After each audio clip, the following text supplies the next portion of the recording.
Kidney ಕಾಯಿಲೆಗೆ ಮೇಯ್ನು ಕಾರಣ ಒಂದು ಮಧುಮೇಹ ರೋಗ ಅಥವಾ ಡಯಾಬಿಟೀಸು, ಎರಡನೇದು ಬ್ಲಡ್ ಪ್ರೆಷರು, ಮೂರು ಗ್ಲೊಮರ್ಲೋನೆಫ್ರೈಟಿಸ್ ಮತ್ತು ಇಂಟರ್ಸ್ಟಿಷಲ್ ನೆಫ್ರೈಟಿಸ್ ಅಂತೇಳಿ ಇದೆ.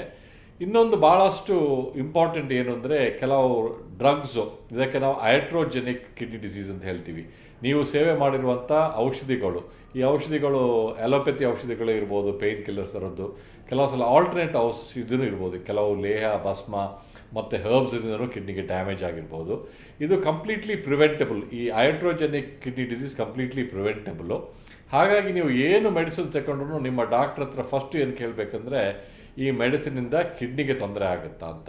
ಇನ್ನೊಂದು ಏನು ಕೇಳಬೇಕಂದ್ರೆ ಈ ಮೆಡಿಸಿನ್ನು ಕಿಡ್ನಿಯಲ್ಲಿ ಎಕ್ಸ್ಕ್ರೀಟ್ ಆಗುತ್ತಾ ಅಂತ. ಯಾಕೆಂದರೆ ಕೆಲವು ಮೆಡಿಸಿನ್ಸನ್ನು ನಾವು ಯೂಸ್ ಮಾಡಬಾರ್ದು, ಯಾಕಂದರೆ ಅದರಿಂದ ತುಂಬ ಕಿಡ್ನಿಗೆ ಡ್ಯಾಮೇಜ್ ಆಗುತ್ತೆ. ಕೆಲವು ಮೆಡಿಸಿನ್ಸನ್ನು ಯೂಸ್ ಮಾಡುವಾಗ ಅದರ ಡೋಸ್ ಮಾಡಿಫೈ ಮಾಡಬೇಕಾಗತ್ತೆ.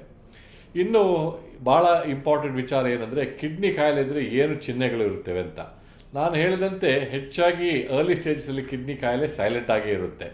ಆದರೆ ಈ ಅರ್ಲಿ ಸ್ಟೇಜಸಲ್ಲೂ ನೀವು ಎರಡು ಸಿಂಪಲ್ ಟೆಸ್ಟ್, ನಿಮ್ಮ ಯೂರಿನನ್ನು ಆಲ್ಬ್ಯೂಮಿನ್ಗೆ ಟೆಸ್ಟ್ ಮಾಡೋದು ಹಾಗೂ ನಿಮ್ಮ ಬ್ಲಡ್ಡನ್ನು ಕ್ರಿಯಾಟಿನಿನ್ ಎಂಬ ಪದಾರ್ಥಕ್ಕೆ ಚೆಕ್ ಮಾಡೋದು. ಈ ಎರಡು ಚೆಕ್ ಮಾಡಿದರೆ ನಿಮಗೆ ಕಿಡ್ನಿ ಕಾಯಿಲೆ ಇದೆಯಾ ಇಲ್ವಾ ಅಂತ ನಮಗೆ ಭಾಳಷ್ಟು ಸುಲಭವಾಗಿ ಗೊತ್ತಾಗುತ್ತೆ. ಈ ಟೆಸ್ಟಿಗೆ ಒಂದು ₹100 ಖರ್ಚಾಗಲಿಕ್ಕಿಲ್ಲ. ಆದರೆ ಈ ಟೆಸ್ಟ್ ಎರಡು ಮಾಡಿದರೆ ನಿಮ್ಮ ಕಿಡ್ನಿ ಚೆನ್ನಾಗಿ ಕೆಲಸ ಮಾಡಿದೆಯಾ, ಕಿಡ್ನಿಗೆ ಡ್ಯಾಮೇಜ್ ಆಗಿದೆಯಾ ಅಂತ ಗೊತ್ತಾಗುತ್ತೆ.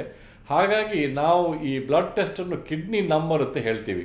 ಹೇಗೆ ಕೊಲೆಸ್ಟ್ರಾಲ್ಗೆ ಒಂದು ನಂಬರ್ ಇದೆಯಾ, BP-ಗೆ ಒಂದು ನಂಬರ್ ಇದೆಯಾ, ಶುಗರಿಗೆ ಒಂದು ನಂಬರ್ ಇದೆಯಾ, ಹಾಗೆ ಕಿಡ್ನಿಗೂ ಒಂದು ನಂಬರ್ ಇದೆ. ನೀವು ದಯವಿಟ್ಟು ನಿಮ್ಮ ಡಾಕ್ಟರ್ಸ್ ಹತ್ರ ಈ 4 ನಂಬರ್ಸ್ ಬಗ್ಗೆ ತಿಳ್ಕೊಳ್ಬೇಕು. Sugar, BP, cholesterol, kidney number. ಯಾಕೆಂದರೆ ನೀವು ಈ 4 ನಂಬರ್ಗಳನ್ನು ಚೆನ್ನಾಗಿ ಕಂಟ್ರೋಲ್ ಮಾಡ್ಕೊಂಡ್ರೆ ನಮ್ಮಂಥ ಡಾಕ್ಟರ್ಸಿಗೆ ಕೆಲಸನೇ ಇರೋದಿಲ್ಲ.